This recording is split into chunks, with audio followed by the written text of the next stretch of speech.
Hello and welcome back to another episode of Into the 99, where we've got 99 cards because Commander's number one. I am one of your hosts, Daniel. I am joined today with Slothy. Slothy, how you doing?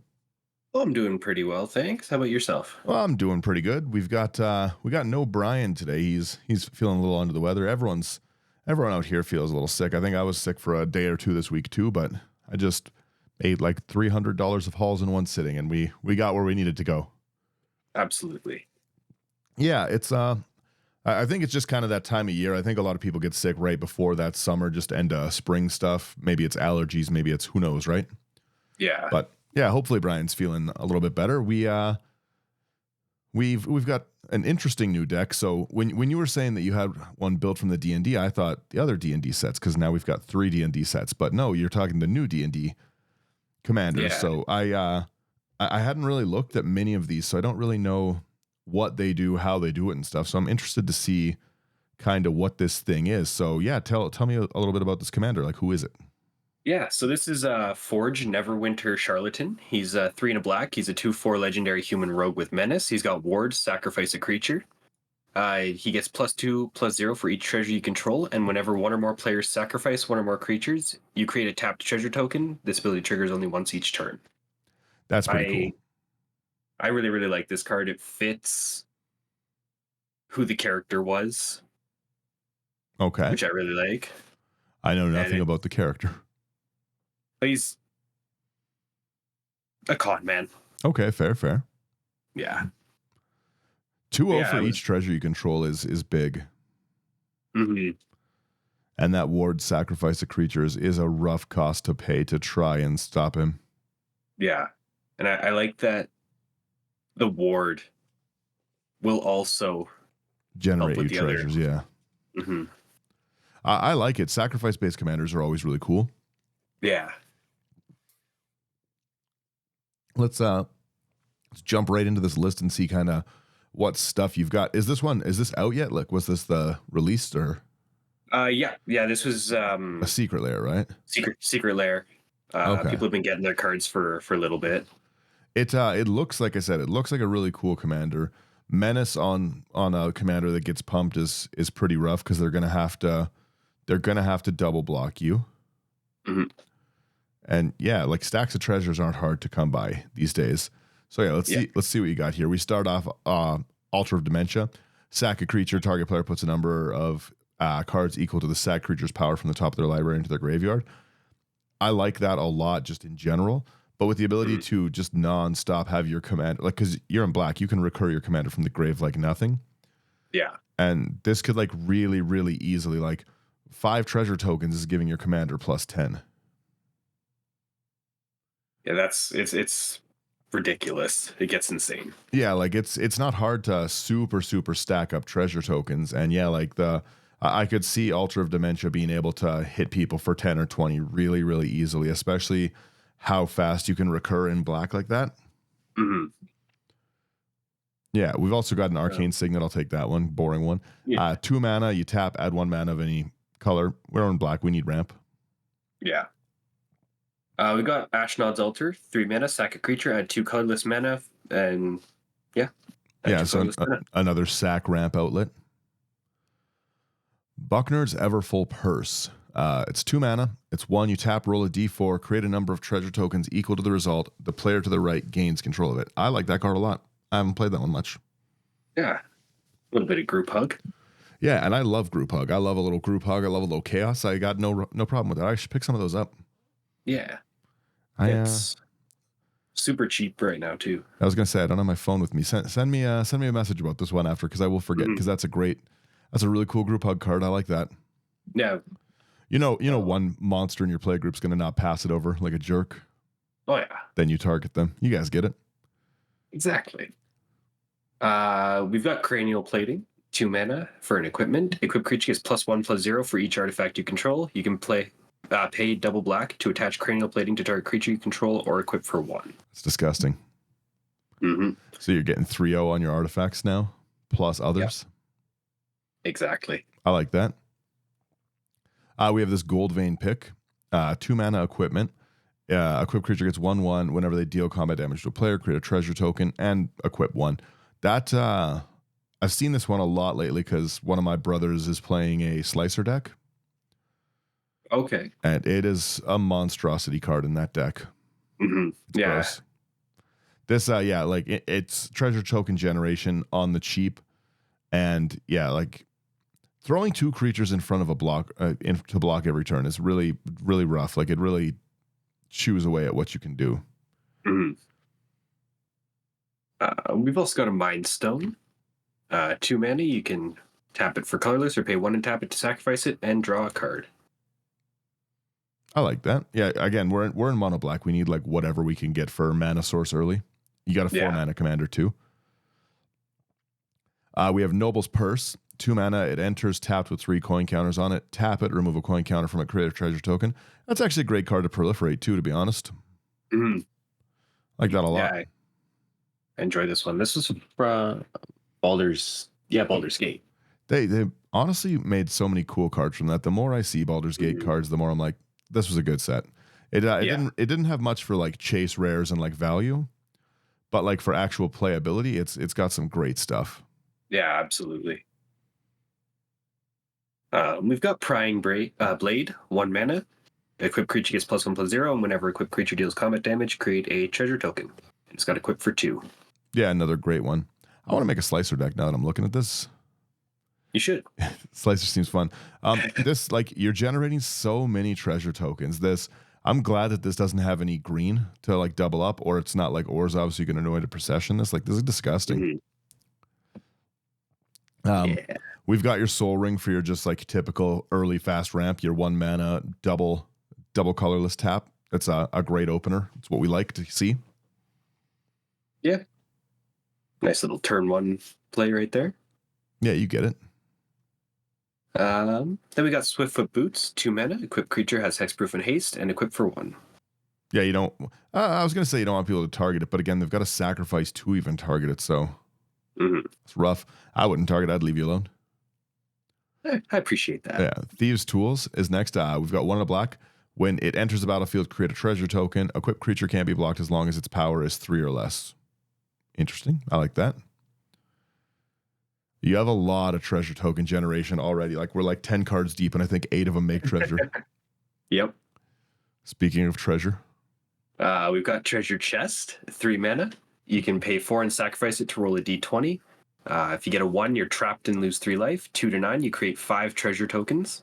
10 to 19, you gain 3 life and draw 3 cards. And 20, search your library for a card. If it's an artifact, you may put it onto the battlefield. Otherwise, it goes into your hand. Why am I not running this card? That's super fun.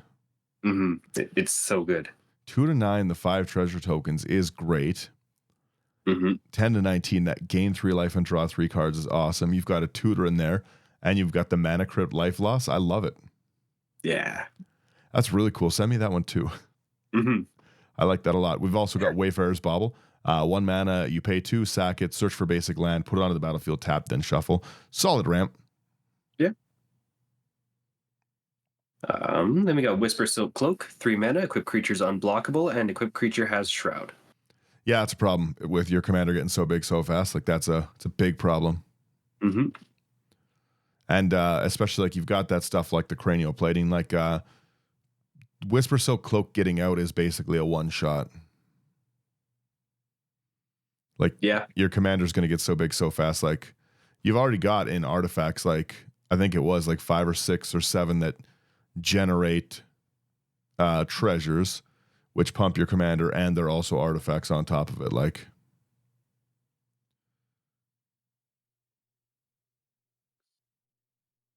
yeah, 6 of them. Yeah, like that's solid early treasure generation just in artifacts. We've also got your Witch's Oven as your last one. 1 mana, you sack a creature, create a food token. If the sack creature's toughness was 4 or greater, create 2 food tokens instead. So again, another way to sacrifice the commander or other creatures that you want in the graveyard. Yeah. I like this. This is a solid artifact section for sure. You will still get a treasure if you sack one of your own things. Do you? Is that what? Yeah. Whenever 1 or more players sacrifice. Yeah, so you're also generating every time you sack it, you're generating treasures as well. That makes I misread. I thought it was whenever an opponent sacrifices. Oh. Yeah, whenever you sacrifice, that changes the power of that commander a lot. I like that. Yeah. Where do we want to go next? Let's start the creatures here. Let's go right down this list. Unless you want to save your creatures. No, there's nothing really to save. Okay. We've got Academy Manufactor, 3 mana for a 1/3 artifact creature assembly worker. If you'd create a clue, food, or treasure token, instead create one of each. A card gets really silly really fast in anything that makes any of them. Oh, yeah. I still remember it from playing the Lawless from Modern Horizons. And like every time I'm sitting there making clue tokens, like I'm making just nuts amounts. This is a card you don't ever want out in any deck that does this. Yeah. One of our play group guys does it with Will the Wise. It's a lot, yeah. I like this a lot in the Commander so far.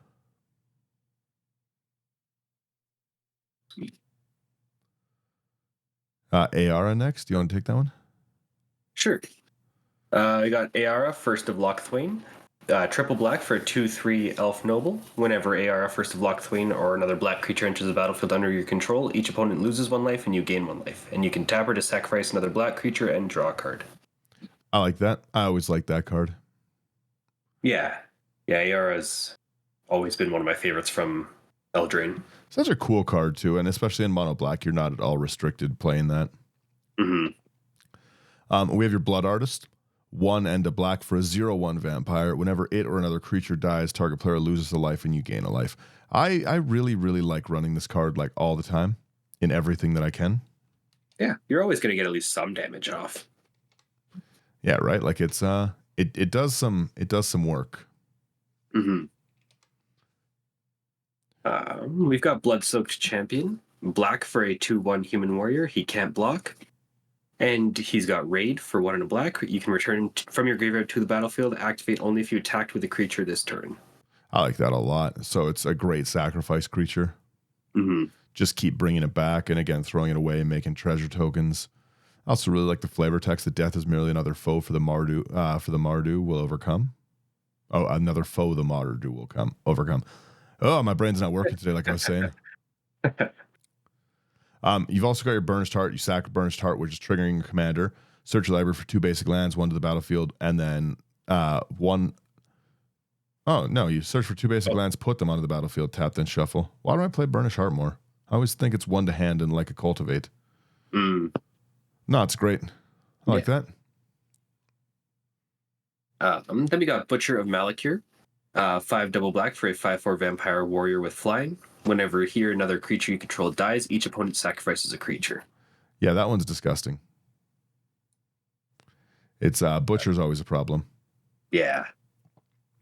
Like a real big problem. I'm glad this commander doesn't trigger with every sacrifice. Yeah, then you'd have to go into like your dictate shenanigans. Oh yeah, 100%. Yeah, right. You've got Dire Fleet Hoarder. 1 and a black for a 2/1 human pirate that when it dies, you create a treasure token. So another great sacrifice. Yeah. I like that. Well, not even a sacrifice, too. You can just throw it in front of things to block.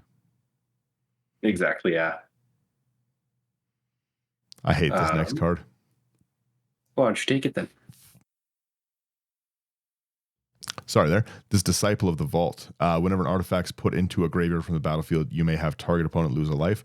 I die to this card all the time. I die to it all the time. It's so rough to like drop it on the field and then you're just on a clock. Because again, you're making a lot of treasures in this, right? And it's so rough for that 1 black mana. Like, I'll kill your Disciple of the Vault. And you're like, I'll sack 13 treasures and kill you. No. I like that. It's such a great card. I really hope we see that printed again. It's not expensive, but it's never in stock. Yeah. It's always gone. Was that? Yeah, Double Masters. Yeah. Then we got Dockside Chef. Black for a 1/2 human citizen. You can pay 1 and black to sacrifice an artifact or creature and draw a card. Yeah. I like that card a lot. It's anything that lets me work as a sack outlet, draw cards. I'm all for it. Yeah. I like that if needed to, it doesn't tap. Yeah. I like that. We've also got Endrixar Master Breeder, 4 and a black for a 2/2 human wizard. Whenever you cast a creature spell, you put X 1/1 black, throw creature tokens on the battlefield, where X is the converted mana cost. When you control 7 or more throws, you sacrifice Endrixar. I love this one in any deck that's allowing you to sacrifice stuff like this. Just gets so silly so fast. Yeah. It's such a good like creature generation, and you're not really ever keeping. To be honest, you don't see this one as a commander a lot, and I think it'd make a really fun commander option as well. Yeah, true. Yeah, I think if you're able to keep it below 7, then absolutely, yeah. Yeah, like That's not a problem. I think that it would make a really, really cool commander. I never see this one play. I've never seen a commander deck with it, and I've seen it used so effectively so many times. I want to build one. Yeah. Text me that one too. Make me lists. Yeah, I like that a lot. And again, it's a very, very cheap budget card. Like I think it's cool. Yeah, definitely. I really like your creature selection so far. Thank you.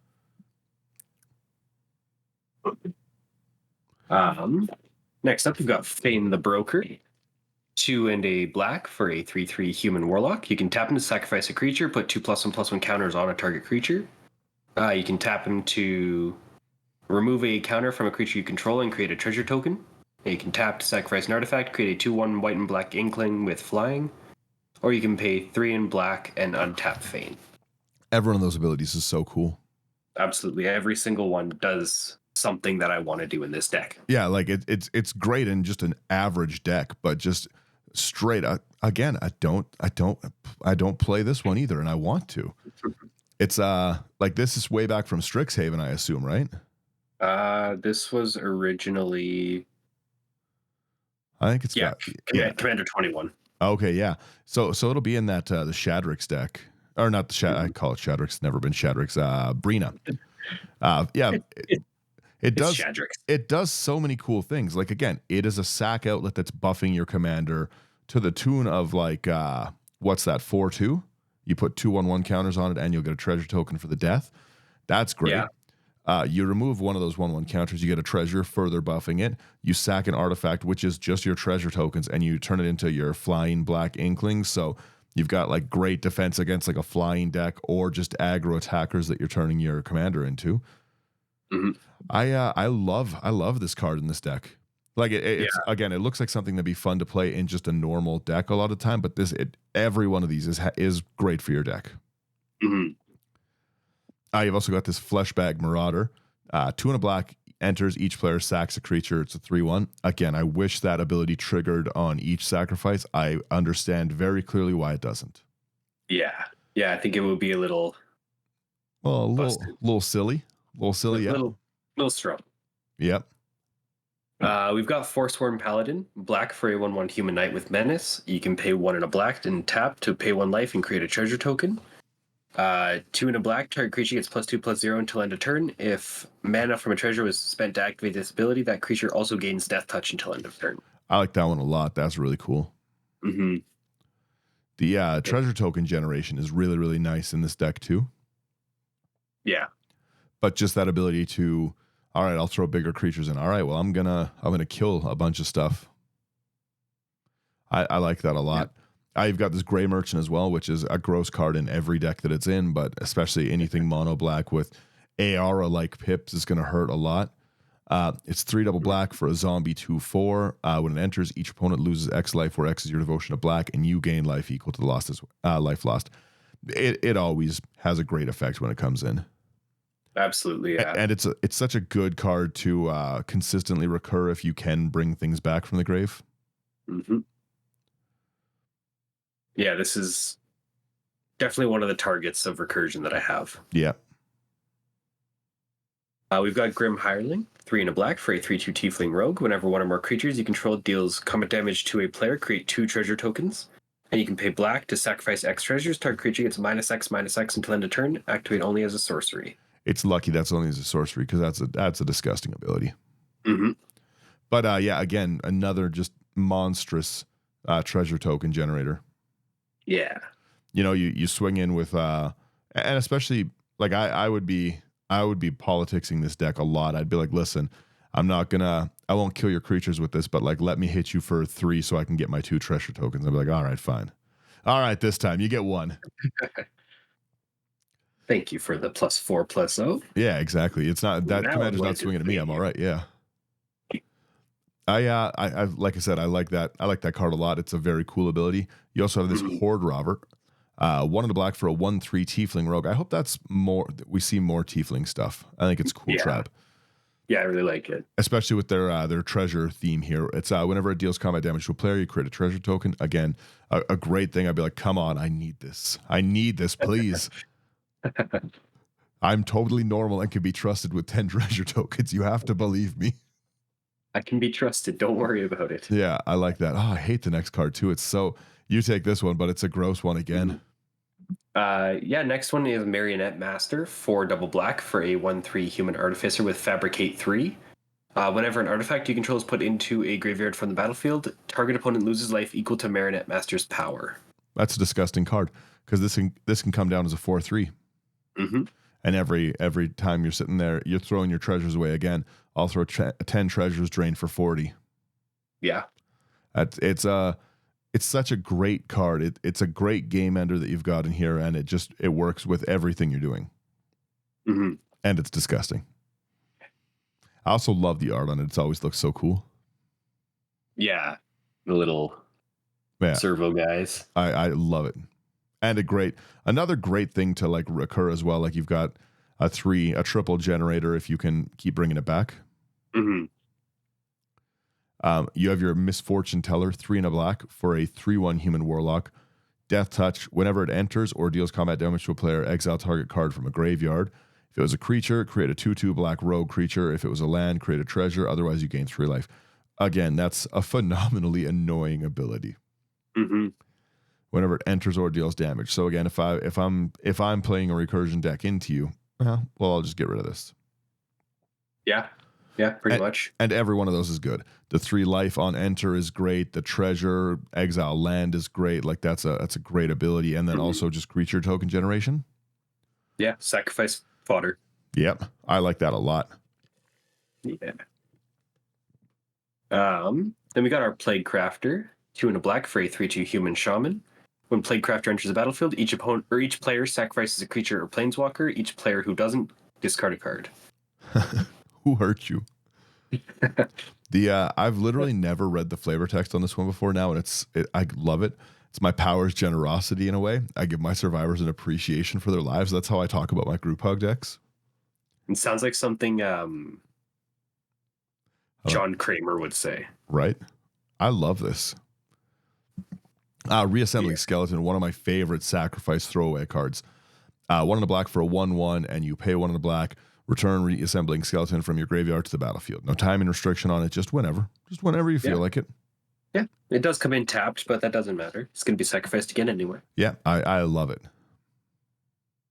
Then we got Ruthless Knave, 2 in a black for a 3/2 Orc Pirate. You can pay 2 in a black, sacrifice a creature, create 2 colorless treasure artifact tokens with, tap, sacrifice it, add 1 mana of any color, and you can sacrifice 3 treasures to draw a card. Yep, a great use for that ability. I saw a little bit of what's under. I saw what's to come. The Doom Skullport Merchant, 2 in a black, a dwarf citizen. It's 1/4. When it enters, you create a treasure token and pay 1 in a black, sack another creature or treasure, draw a card. Again, a very, very good use for your really, really easy to refill your hand this way. Like, oh yeah, I'll tap 6 at the end step and throw away 3 treasures. Yeah. I love it. Buy something and get out. That's funny. All right, go ahead, you monster. We've got Turgid, God of Fright, 3 double black for a 4/5 legendary god. It's got Menace. Whenever an opponent sacrifices a non-token permanent or discards a permanent card, you may put that card from a graveyard onto the battlefield under your control. Disgusting. I almost feel like I don't even have to read the backside because it doesn't matter. The backside's not bad. It's not a bad card. It's not bad, but it's not bad. But it's just not the same. Yeah, Turgid's disgusting. Go ahead, take it back. Turgid's Lantern, 3 and a black. For legendary artifact, you can tap it to have target player lose 3 life unless they sacrifice an online permanent or discard a card, and you can pay 3 and a black to untap Turgid's Lantern. Always been such a phenomenal infinite mana sink. Mm-hmm. Yeah, if you can make infinite mana with color and stuff like that, sack every permanent you have or lose 3 life. It's a game ender. Yeah. I love it. Game ender unless they have a Croson Grip. If they have a Croson Grip, then it's a problem. People should play more of that. Croson Grip's a great card. I've been sorting piles and piles of cards for like everyone who's like watching the YouTube and stuff. Like my desk is just piles and piles of cards right now.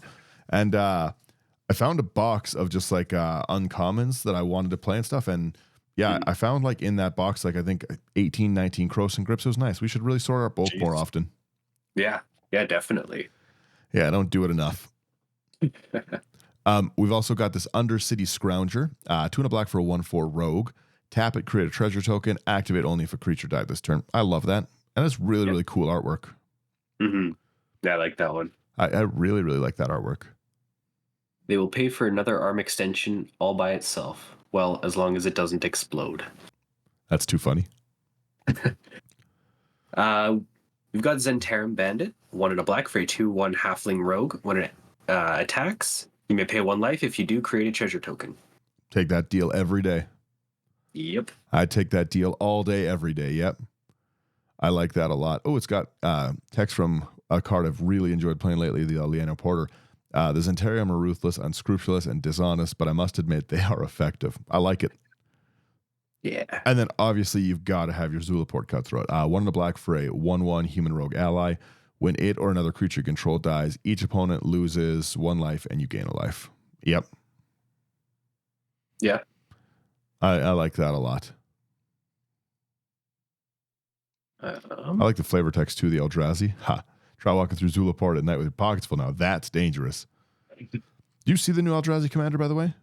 Yeah, I'm very excited for it. I'll wait till the next, when Brian's on, we'll maybe talk about some of those. The only one I'm not super into is Planeswalker. I don't really play a lot of Planeswalker decks. Yeah. However, it does look like it's a phenomenally good Planeswalker commander. Like, it looks really good. Mm-hmm. Yeah, we'll talk more. You guys should check the Instagram out for the spoilers. And I think some are up on Twitter too, right? Yeah. Yeah, there we go. I'm ridiculously excited for the Sliver.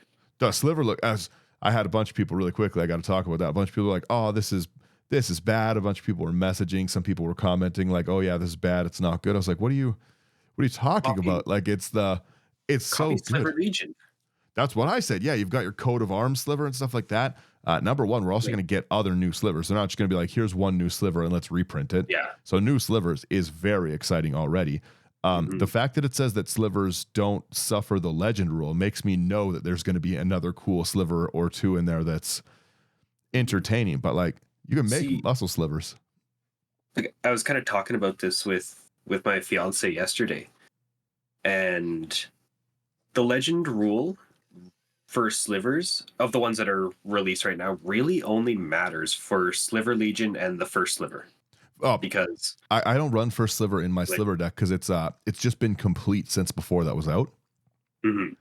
However, the first sliver is disgusting, and having 3 first slivers out is a phenomenally gross thing. And there's so many things like that deck for sure.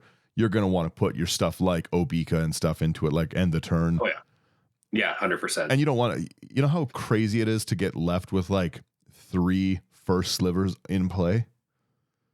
Cascade. Yeah, especially because then you can populate them, you can token double them with like wrist. Like it looks like such a fun deck out of the box already. I've seen nothing but the commander, and I'll buy that deck for sure. Yeah, 100%. Yeah. All right, back to this deck. Sorry. Back to this not sliver deck. We should do slivers. Just a whole sliver weekend. Yeah, absolutely.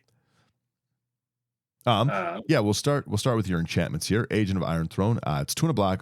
Commander creatures you own have whenever an artifact or creature you control is put into a graveyard from the battlefield, each opponent loses a life. Again, just a great way to kill me on the stack with your mana ability from your treasures. Yeah, it's gross because those treasures are sacrificing as part of the cost. I can't even respond. Mm-hmm. They're just gone. And I'm like, okay, you sacrifice 10 and I have to hope to God I'm holding a Whirlwind Denial. Yeah. You know? I like it. Then we got Black Market, 3 double black. For whenever a creature dies, put a charge counter on Black Market, and at the beginning of your pre-combat main phase, you add black to your mana pool for each charge counter on Black Market. To be honest, I love that this card's come down in price because it's so fun to play. Yeah. Like, you don't really, in this deck, you don't want to have to sacrifice more treasures than you have to. Yeah, you want them around. And so especially... having that go ahead. I was just going to say, so having that extra black is huge. Well, and a lot of creatures are going to be dying, so... Well, exactly, right? Having the black mana available is great, but I mean, like with the treasure tokens, not only is it monster buffing your commander, but you've got so many cards like your Disciple of Vault, your Agent of the Iron Throne, your Marionette Master, right? That turn your commander's treasure tokens into insta kills. Yeah. Like just insta, like just 0 to 100 someone ability cards. So yeah, keeping them around is so important. And again, like I could see this deck really, really just like getting some really sneaky wins out of the blue. Yeah. I like it. Yeah, people don't pay attention to how many treasures you've got, and then all of a sudden... Well, yeah, and I can see a lot of people in a deck like this. Your commander's how big? It's what? You know what I mean? And especially like you've got your Whisper Silk, like you've got... Do you have a Rogue's Passage in the lands? I do. I bet you do, yeah. It's so easy to blitz someone with a commander like this because they're just so big, so fast. Mm-hmm. We're about halfway through the list, I'd say. Having 10 treasures is nothing, and that's plus 20. Yeah. That's horrendous. Yeah, like you were saying earlier, once you get up to 10 treasures, if like it's a one-shot kill. Yeah. It's a one-shot kill, and then you've also got, like I said, like your sacrifice one-shot kills. It's a really cool commander. I really, really like this deck idea. It's not one I would have considered. Like I said, I didn't really pay much attention to these Secret Lair ones. Yeah. But this is very cool. I might actually build something like this. We've got our Oversold Cemetery, 1 on a black. At the beginning of your upkeep, if you have 4 more creatures, return creature cards in your graveyard. You can return target creature from your graveyard to your hand. Again, just a great way to keep bringing all these like nonsense creatures back. Mm-hmm. Like even having something that's just got like a one-time use, like the Fleshbag Marauder. Just play him, sacrifice him, bring him back to your hand, play him, sacrifice him. That's pretty gross, yeah. I don't like that. Not a fan. That's okay. Bucknard's in here. It's a group hug deck. There you go. It is a group hug. You've got me. I'm back in. You sold me. We've got Phyrexian Reclamation next. 1 mana for pay 1 and a black, pay 2 life, return target creature card from your graveyard to your hand. This flavor text is my work. Yeah, fair enough. That is no excuse to stop working. Guys, please, I'm so tired right now. I'm so tired. Please, it's been 100 hours this week. I need to sleep. I love this card so much, but that flavor text makes me chuckle. You've also got your Revel in Riches, 4 and a black. Whenever a creature an opponent controls dies, you create a treasure, colorless treasure artifact token with tap, sack, blah, blah, blah. Beginning of your upkeep, if you control 10 or more treasures, you win the game. Another treasure-based win con in your treasure-based deck. Yeah. I like it a lot. Yeah, for Revel in Riches was the first card that went in after Forge. I can imagine. Yeah, Revel in Riches is such a fun card to play. Yeah. I need more copies of it. It keeps going up. The problem is I want it to get like reprinted in the Commander Master stuff, but we know it's not getting reprinted in the Commander Master stuff. They're going to wait till a return to Ixalan, something like that. And yeah, we are returning to Ixalan soon, aren't we? I'm sure we are, especially with the new like treatment that like we got on some of the cards like Galta and Mavra and that kind of stuff. Yeah, like that the coin. Yeah, so, I really like that art. Yeah, I thought their showcase frames were pretty cool, and it was nice seeing some of the ones that didn't have them before, right? Mm-hmm. Yeah. Did you see the new Selvala? Speaking of Explorer, I did not see the new Selvala. Oh, the art on that is. Is it in our spoilers? Oh, Maybe. Yeah. If you're in our Discord, all the spoilers get auto posted there. Let me go see.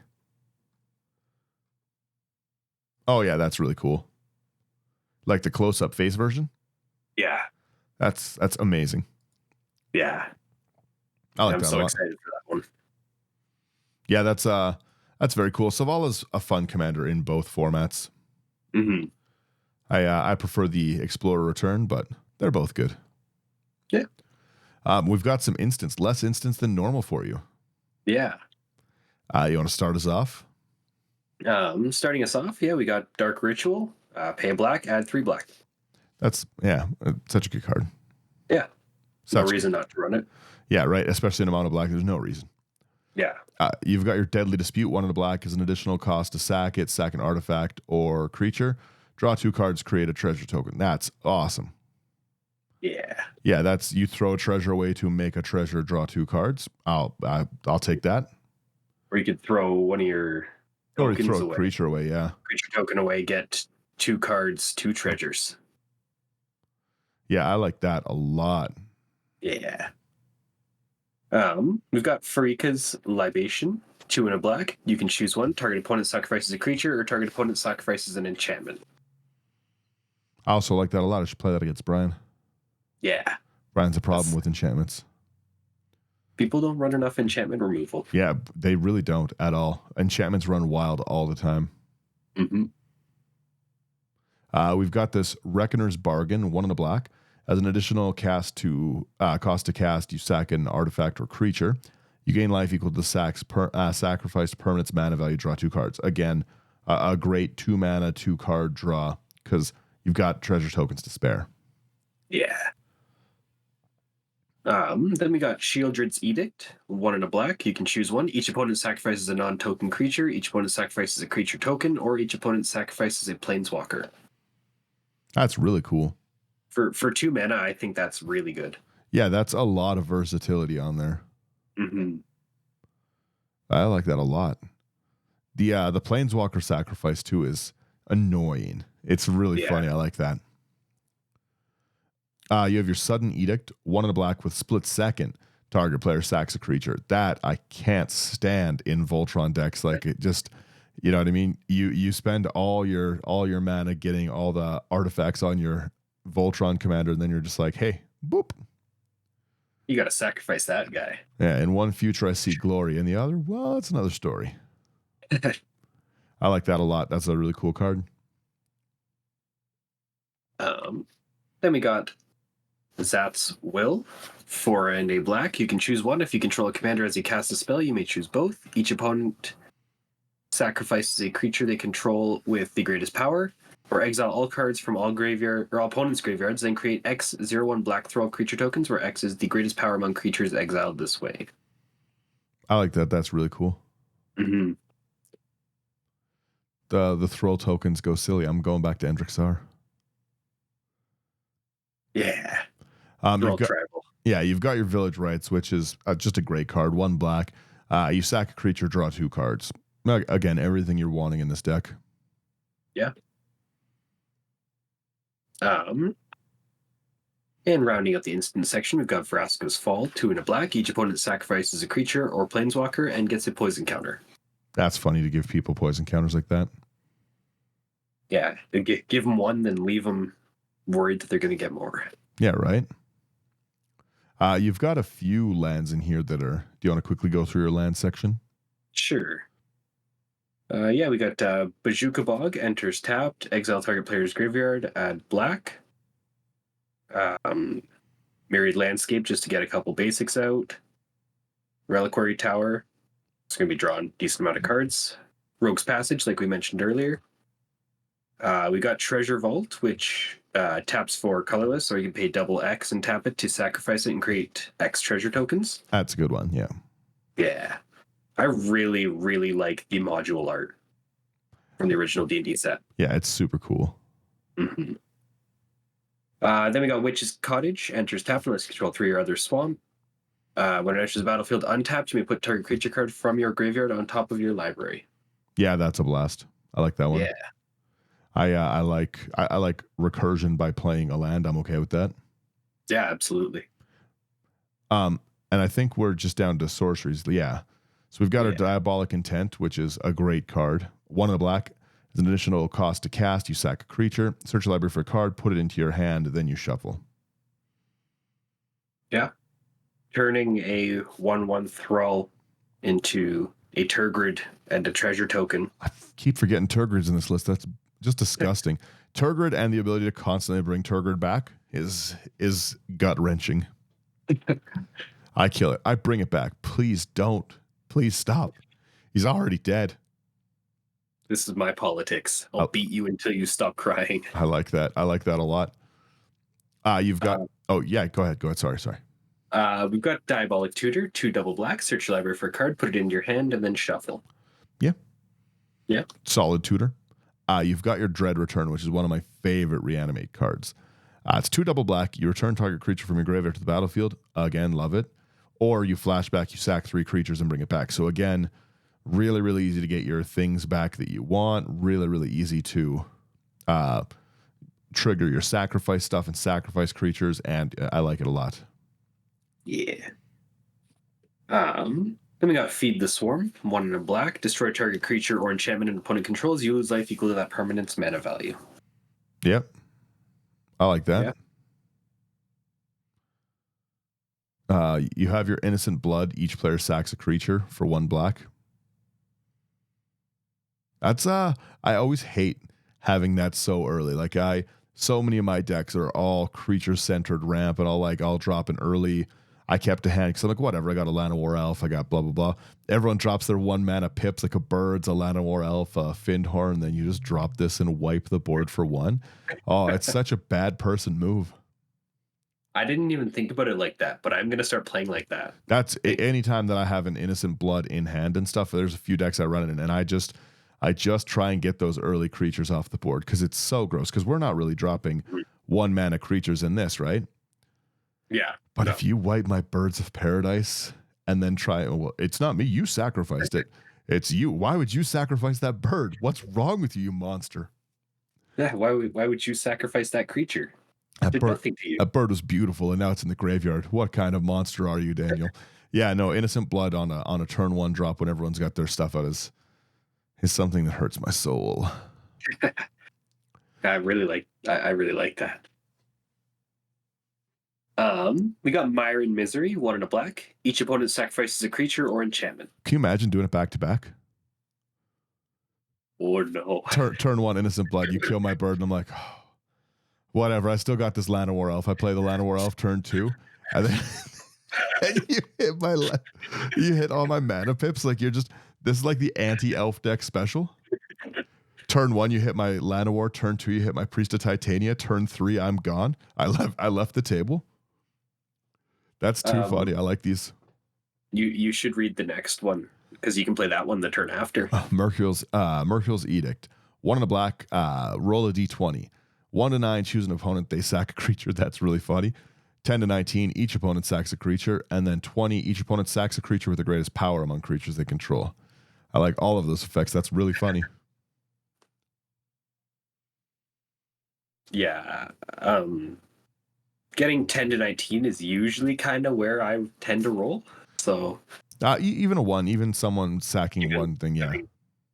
Yeah, even if one person's got a problem. Yeah, 20 making them sack the biggest thing is also rough. Yeah. Funny early, funny. The fact that you can roll a 20 and still again hit my Birds of Paradise is hilarious. Is hilarious. You nat 20 and everyone has to sack, and my biggest power is a birds. Oh, I've got trauma. Oh, I'm going to try to get that. Yeah, no. I like that. You've got your Knight's Whisper here. 1 in the black, you draw 2 cards, lose 2 life. Yep, I like it. Yeah. 2 life is nothing. Yeah. And the next one's pretty much the same thing. It's Sign in Blood, 2 black. Target player draws 2 cards, lose 2 life. Yeah.